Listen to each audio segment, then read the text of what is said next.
Hey everyone, welcome to the Photon academy.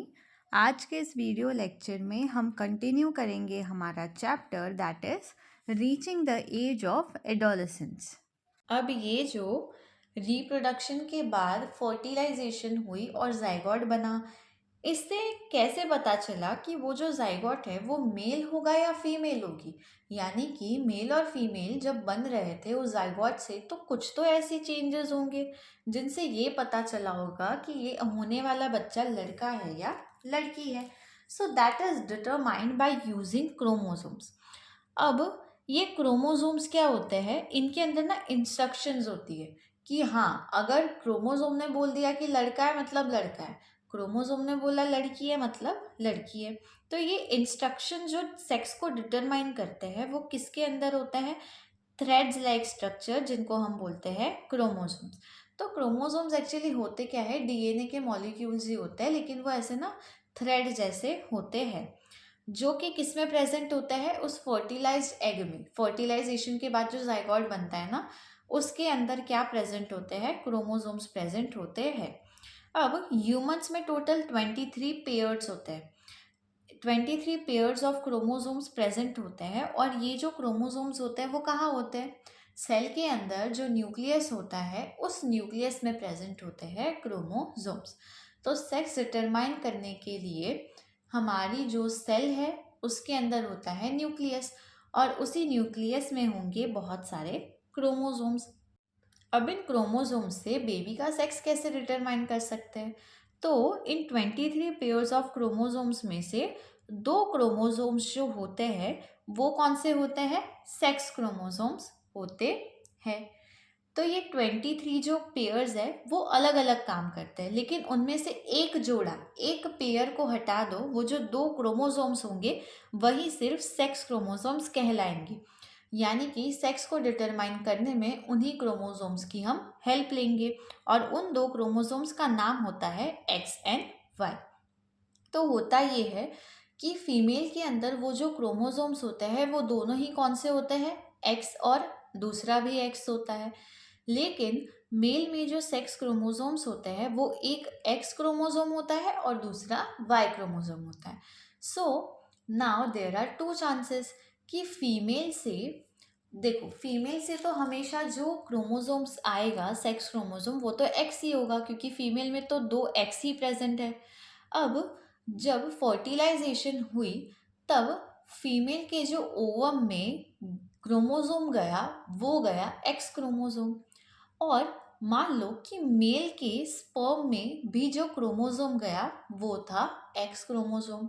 अब दोनों gametes एक साथ आके फ्यूज हो गए। तो जब दोनों एक साथ फ्यूज हुए उसने जाइगोट बनाया। तो जाइगोट के अंदर कौन से दो क्रोमोसोम्स गए? Sex chromosome. जो फीमेल थी उससे एक्स और मेल से भी एक्स, यानी कि उस जाइगोट में एक्स क्रोमोसोम और एक्स क्रोमोसोम जाके मिले। एंड एक्स क्रोमोसोम्स और एक्स क्रोमोसोम्स किसके अंदर होते हैं? फीमेल के अंदर। तो अगर जाइगोट में एक्स और एक्स प्रेजेंट हो तो जाइगोट का सेक्स क्या है? फीमेल। एंड इसी तरह मान लो कि अगर फीमेल से एक्स क्रोमोसोम आया और मेल से वाई क्रोमोसोम आया, तब जाके किसकी फॉर्मेशन होगी? Of male. तो ये जो सेक्स होता है of child, that mainly depends upon the chromosome of father, क्योंकि मदर के पास तो दो एक्स ही क्रोमोसोम है, वो तो हर हालत में एक्स क्रोमोसोम ही भेजेगी। लेकिन फादर के पास दो अलग अलग क्रोमोसोम्स होते हैं, that is X chromosome and Y chromosome, जो कि डिटरमाइन करता है the sex of the baby. ना there are hormones other than sex chromosome. तो हमने तो दो सेक्स क्रोमोसोम्स के बारे में पढ़ा, टेस्टोस्टेरोन एंड ईस्ट्रोजन। तो क्या पूरी बॉडी में ये दो ही हार्मोन होते हैं? नहीं, इसके सिवाय भी बहुत सारे हार्मोन्स प्रेजेंट होते हैं ह्यूमन बॉडी के अंदर। तो ये सारे हार्मोन्स जो है वो कहाँ कहाँ से सिक्रीट होते हैं? अब हमने सबसे पहला ग्लैंड देखा था, पिट्यूटरी ग्लैंड, जो कि खुद एक इंडोक्राइन ग्लैंड है और ब्रेन से अटैच्ड है। तो पिट्यूटरी ग्लैंड जो है वो मॉनिटर कर रहा था कि टेस्टिस को कब टेस्टोस्टेरॉन प्रोड्यूस करना है और ओवरीज को कब ईस्ट्रोजन प्रोड्यूस करना है। ऑल्सो ये जो पिट्यूटरी ग्लैंड है वो खुद भी बहुत सारे ऐसे हॉर्मोन्स को क्या कर सकता है, सिक्रीट कर सकता है। अब बाकी और दूसरे ऐसे इंडोक्राइन ग्लैंड्स भी प्रेजेंट होते हैं ह्यूमन बॉडी के अंदर। फॉर एग्जाम्पल यहाँ पे 3 ग्लैंड्स मेंशन है, that are thyroid, pancreas and adrenal. अब ये जो थायराइड ग्लैंड है ये कौन सा हार्मोन प्रोड्यूस करता है, थायरॉक्सिन। पैनक्रियास कौन सा हार्मोन प्रोड्यूस करता है, इंसुलिन। एड्रिनल ग्लैंड्स कौन से हार्मोन्स प्रोड्यूस करते हैं, एड्रिनलिन। एंड पिट्यूटरी ग्लैंड जो है वो ग्रोथ हार्मोन को सिक्रीट करता है, जो कि ग्रोथ के लिए एसेंशियल होता है। तो एक तरह से ऐसा भी कह सकते हैं कि जैसे हमने पीछे पढ़ा कि हाइट जो है वो एडोलेसेंस में जल्दी जल्दी इंक्रीज हो जाती है। ऑल्सो हाइट जीन्स पे डिपेंड करती है। अब हम देख रहे हैं कि पिट्यूटरी ग्लैंड से जो ग्रोथ हार्मोन आता है, हाइट उस पर भी डिपेंड करती है। तो एक बार सबके फंक्शंस को देख लेते हैं। तो ये जो थायरॉक्सिन हार्मोन है, ये थायरॉक्सिन हार्मोन किसकी वजह से होता है, ये ना बॉडी में आयोडीन के लेवल को चेक करता है, बैलेंस करके रखता है। Now the role of insulin. Insulin जो प्रोड्यूस होता है पैनक्रियास से, वो क्या करता है कि ब्लड में जो ग्लूकोज का लेवल है उसको वो क्या करता है, बैलेंस करता है। आगे जब आप जाओगे तो आप पढ़ोगे कि इंसुलिन के अलावा पैनक्रियास में एक और हार्मोन होता है। बट अभी के लिए आपको बस इतना याद रखना है कि पैनक्रियास के अंदर जो इंसुलिन होता है वो ब्लड में ग्लूकोज के लेवल को क्या करता है, चेकआउट करता है। अब जिसको डायबिटीज़ होती है उसको क्या दिया जाता है, कभी कभी जिस पेशेंट को बहुत ज़्यादा डायबिटीज़ होती है ना, उसको इंसुलिन बाहर से इंजेक्ट किया जाता है।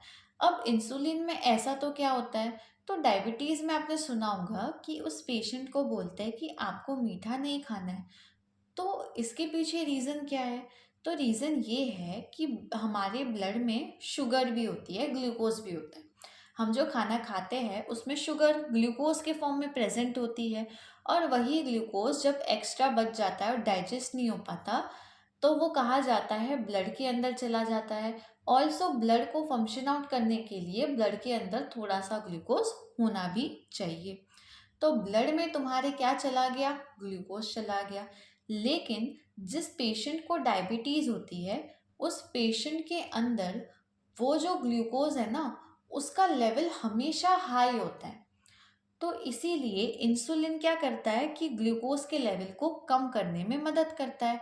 अब जिसके अंदर नेचुरल इंसुलिन है, जिसकी बॉडी में, जैसे कि जिसकी बॉडी में नेचुरल इंसुलिन है वो तो नॉर्मल ह्यूमन है, उसको तो डायबिटीज़ है ही नहीं। तुम्हें डायबिटीज़ नहीं है मान लो, तो तुम्हारे अंदर जो इंसुलिन हार्मोन है जो पैंक्रियास सिक्रीट कर रही है वो अपना काम कर रहा है। इंसुलिन का काम क्या है, ग्लूकोज को ज़्यादा नहीं बढ़ने देना, ग्लूकोज को बैलेंस रखना। अगर वो ज़्यादा हो रहा है तो इंसुलिन ग्लूकोज को कम कर देता है। लेकिन जिस पेशेंट को डायबिटीज़ होती है उसकी बॉडी में इंसुलिन अच्छे से बन ही नहीं पाता है, जिसकी वजह से उसकी बॉडी में ग्लूकोज का लेवल बढ़ जाता है। इसलिए डॉक्टर्स उन्हें शुगर कंजप्शन करने के लिए मना कर देते हैं, ताकि उनकी बॉडी में और बाहर से शुगर ऐड ना हो। क्योंकि अगर बॉडी में कभी कभी ये जो ग्लूकोज का लेवल है वो हमेशा हाई रहा ना, तो इसकी वजह से बहुत सारी प्रॉब्लम्स हो सकती है। So this was the reason कि इंसुलिन ना उन पेशेंट्स को कभी कभी बाहर से भी दिया जाता है ताकि उनका ग्लूकोज का लेवल मेंटेन्ड रहे। अब एड्रिनल ग्लैंड जो एड्रिनलिन प्रोड्यूस करते हैं वो बॉडी में करेक्ट सॉल्ट का बैलेंस जो है वो चलाता है। यानी कि बॉडी में जो सॉल्ट का बैलेंस है वो एकदम मेंटेन करके रखता है adrenaline. That also helps body to adjust stress. तो जब बॉडी को एकदम से स्ट्रेस हो जाता है, स्ट्रेस इन द सेंस कि जब तुम एग्जाम लिख रहे हो तो तुम्हें क्या चाहिए, थोड़ा सा स्ट्रेस तो होता है ना क्वेश्चन देख के कि यार मुझे सब आएगा कि नहीं, मैं कैसे लिख पाऊंगा, टाइम तो कम है। तो उस टाइम पे तुम्हारी बॉडी में क्या हो जाता है, स्ट्रेस इंक्रीज हो जाता है। तो उस स्ट्रेस को भी एडजस्ट कौन करता है, एड्रेनलिन। अब ऐसे ही हमने देखा कि पिट्यूटरी ग्लैंड क्या सिक्रीट करता है, growth hormone. And growth hormone किसके लिए यूजफुल है, तुम्हारी हाइट को बढ़ाने के लिए। अब हम देख लेते हैं कि बॉडी में ये जो ग्लैंड्स है वो कहाँ पे सिचुएटेड होते हैं। सो this was the pituitary gland जो कि ब्रेन के पास होता है, फोरहेड में। अब ये जो थायराइड ग्लैंड है वो कहाँ पे प्रेजेंट होता है, नेक एरिया में। एड्रीनल ग्लैंड जो है वो किडनी के ऊपर प्रेजेंट होता है। So this was our kidney, और किडनी के ऊपर ये जो थोड़ा थोड़ा येलोइश कंपाउंड दिख रहा है ना, वो एक्चुअली होता क्या है, एड्रिनल ग्लैंड। और ये जो लंबा सा स्ट्रक्चर दिख रहा है बीच में, ये होती है पैनक्रियास। नाउ दे, और नीचे की साइड क्या होगा, ये होगा testis, and this was the position of ovary in female. तो ये होते हैं हमारे कुछ ग्लैंड्स जो कि हॉर्मोन्स को सिक्रेट करते हैं। अब जैसे हॉर्मोन्स ह्यूमंस के अंदर एक इम्पॉर्टेंट रोल प्ले करते हैं, वैसे ही हॉर्मोन्स का एक बहुत ही मेजर रोल होता है इंसेक्ट्स और फ्रॉग्स के अंदर भी। तो जैसे रिप्रोडक्शन इन एनिमल्स में आप पढ़ चुके हैं कि जो एक टेडपोल से एडल्ट फ्रॉग बनने के बीच जो ड्रेस्टिक चेंज आया है फ्रॉग के अंदर, उसको कहा जाता है मेटामॉर्फोसिस। अब ये जो मेटामॉर्फोसिस होता है फ्रॉग्स के अंदर, वो भी कौन कंट्रोल करता है, एक हार्मोन कंट्रोल करता है जिसका नाम है थायरोक्सिन। और थायरोक्सिन, जैसे इसका नाम ही बता रहा है कि कहाँ से प्रोड्यूस हुआ होगा, थायराइड ग्लैंड से। It requires presence of iodine in water. तो जैसे कि मैंने बताया कि जो थायराइड का हार्मोन होता है थायरोक्सिन, वो बॉडी में आयोडीन के लेवल को चेक करता है। तो इसी तरह फ्रॉक्स में भी होता है कि फ्रॉक्स तो हमेशा से पानी में रहते हैं, और पानी में थोड़ा बहुत आयोडीन भी प्रेजेंट होता है। तो मेटामॉर्फोसिस के होने के लिए क्या होना चाहिए, वाटर के अंदर आयोडीन प्रेजेंट होना चाहिए, तभी ही ये हार्मोन एक्टिव होगा और मेटामॉर्फोसिस परफॉर्म करेगा। अगर अगर बाहर पानी में बहुत ही कम अमाउंट में आयोडीन है तो उस फ्रॉग में मेटामॉर्फोसिस नहीं होगी। अब ये जो रिप्रोडक्टिव हेल्थ है उसका भी हमें ध्यान रखना होगा एडोलेसेंस के चलते। एडोलेसेंस में बहुत सारे चेंजेस आते हैं एंड रिप्रोडक्टिव ऑर्गन्स भी डेवलप होते हैं। तो उस एज में जो बच्चे हैं जो उस एज से गुजर रहे हैं, उन्हें अपनी हेल्थ का भी ध्यान रखना चाहिए। तो देयर वर सम ट्रिक्स और टिप्स जो आपको बताई गई है इस टेक्स्ट बुक में। सबसे पहला है न्यूट्रिशनल नीड्स ऑफ एडोलेसेंस। तो जब एडोलेसेंस चलता है ना, तो बॉडी में बहुत ज़्यादा जल्दी जल्दी ग्रोथ और डेवलपमेंट होती है। तो इस एज के दौरान तुम्हारी बॉडी को बहुत सारे, मतलब एक बहुत ही न्यूट्रिशनल डाइट की ज़रूरत है। यानी कि तुम जो सारी चीज़ें खाओ वो बैलेंस डाइट में खाओ, जो तुम्हें बहुत सारे न्यूट्रिएंट्स प्रोवाइड करे। क्योंकि अगर तुम बहुत अच्छा खाना खाओगे जिसमें बहुत सारे भरपूर मात्रा में न्यूट्रिएंट्स है, तो उन न्यूट्रिएंट्स की वजह से तुम्हें बहुत सारी एनर्जी मिलेगी, और यही एनर्जी कंज्यूम हो जाएगी during this growth and development. तो एडोलेसेंस के टाइम पे बॉडी में बैलेंस्ड डाइट, सॉरी, बॉडी में न्यूट्रिएंट्स का होना बहुत ज़्यादा ज़रूरी है। तो न्यूट्रिएंट्स के लिए you should have a proper balance diet during the stage of adolescence. Also they have to take care about their personal hygiene. तो पर्सनल हाइजीन मेंटेन करना इज़ ऑब्वियस कि दे शुड बाथ डेली, ताकि उनके body पे कोई microbial growth ना हो। Also क्योंकि इस समय पे सिबेशियस ग्लैंड्स और जो स्वेटिंग ग्लैंड्स है वो बहुत ज़्यादा इंक्रीज करते हैं अपने सिक्रीशंस को। तो उन्हें अच्छे से नहाना चाहिए ताकि पसीने की जो स्मेल है वो ज़्यादा ना आए, and also to avoid pimples on their face. Also girls should take a special care of cleanliness during the menstruation and use pads. तो जब गर्ल्स का मेंस्ट्रुएशन फेज चल रहा हो तब उन्हें बहुत ही क्लीनलीनेस का ध्यान रखना चाहिए। They should use their pads and have to use them as per their requirement। हर 4-5 घंटे में उसको चेंज करते रहना चाहिए और उसे अच्छे से सैनिटाइज करके रखना चाहिए। Now comes the importance of physical exercise. तो एक्सरसाइज एंड योगा करने से तो बॉडी बहुत ज़्यादा हेल्दी होती है। तो एडोलेसेंस में जब आपकी बॉडी डेवलप हो रही है, इतने सारे चेंजेस आ रहे हैं उसमें, तो it is a very good practice कि आप ना एक्सरसाइज करें अपनी बॉडी को हेल्दी रखने के लिए। इससे क्या होगा कि बॉडी में ग्रोथ और डेवलपमेंट होने में उसको बॉडी को हेल्प मिलेगी। सो you should go on walk, थोड़ी खुली हवा में बाहर घूमना चाहिए, थोड़ा टहलना चाहिए, थोड़ी एक्सरसाइजेस करनी चाहिए, ऐसे स्पोर्ट्स में पार्टिसिपेट करते रहना चाहिए, थोड़ा सा एक्टिव होना चाहिए फिजिकली भी और मेंटली भी। The last and important topic is से नो टू ड्रग्स। तो आजकल की जो टीनेजर्स है वो गलत संगत में आके ड्रग्स कंज्यूम करना स्टार्ट कर देते हैं। एक्चुअली ड्रग्स ऐसे कंपाउंड्स होते हैं जो कि प्लांट्स में से निकाले जाते हैं, और इनको स्नीज करने से क्या होता है, इनको ड्रग्स को लेने से आपकी बॉडी में जो आपको टीनेज एज में जो बॉडी में चेंजेस आते हैं, जिसकी वजह से आप कभी कभी इनसिक्योर हो जाते हो, या फिर कभी कभी किसी को बहुत ज़्यादा स्ट्रेस हो रहा है किसी चीज़ का, तो अगर वो ड्रग्स को कंज्यूम करेगा तो क्या होगा कि वो ड्रग्स थोड़ी देर के लिए आपके रिसेप्टर्स को रिलैक्स कर देगा एंड आपको ना ऐसे रिलैक्स सा कर देगा। तो जब एक बार आपने ड्रग्स ले लिया तो आपको आदत हो जाती है ड्रग्स लेने की, and you start to take the drugs regularly, जो कि बॉडी के लिए बिल्कुल भी अच्छा नहीं है। तो आपको कभी भी ड्रग्स का यूज़ नहीं करना चाहिए, क्योंकि ये सिर्फ बॉडी को इंस्टेंट रिलीफ देते हैं, लेकिन बॉडी में हार्म भी बहुत ज़्यादा करता है, क्योंकि ये नेचुरली आपके ब्रेन को इफ़ेक्ट कर सकते हैं।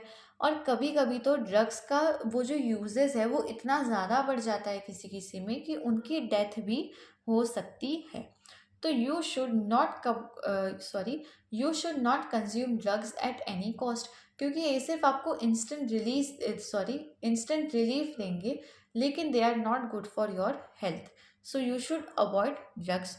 ऑल्सो एड्स एक बीमारी है जो वायरस से होता है, एंड उस वायरस का नाम है HIV। अब ये जो HIV वायरस है ये जानलेवा वायरस होता है।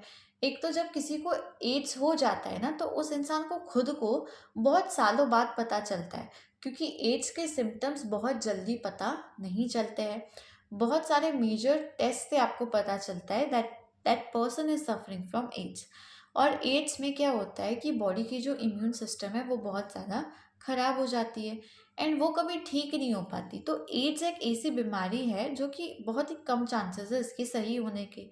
तो एड्स कैसे फैलता है, that is by transmission of contact with infected person.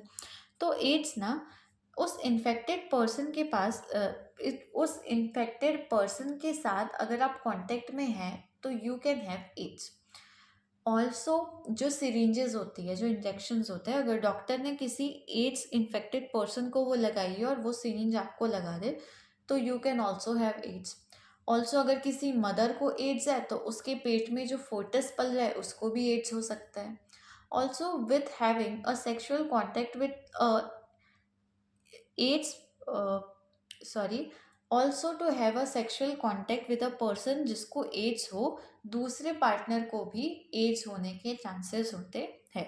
तो you should take care of your hygiene, cleanliness, and also be aware. और आपको ये पता होना चाहिए कि इस एज में आपके लिए क्या सही है और क्या गलत है।